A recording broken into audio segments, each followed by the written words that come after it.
Experiencing a frozen sync screen or no audio in your Ford Focus? These issues often stem from software glitches, connectivity problems, or hardware malfunctions. First, try a soft reset by holding the power and forward seek buttons simultaneously for 10 to 15 seconds until the system restarts. If that doesn't work, ensure your sync software is up to date. Check for updates in the vehicle's settings menu under General or Sync Updates or via the Ford Pass app. For no audio, check your speaker balance and fade settings.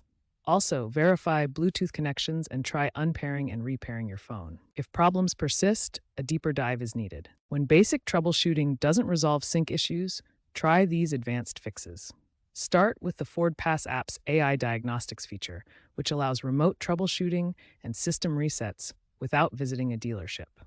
If over-the-air updates fail, perform a USB update.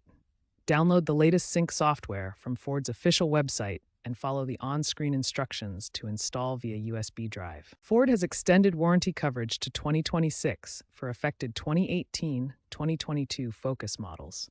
For hardware-related issues, like a faulty amplifier causing no audio, professional repair at a certified Ford dealership is necessary. To minimize future problems, keep your sync system updated with regular software releases and avoid overloading it with too many apps.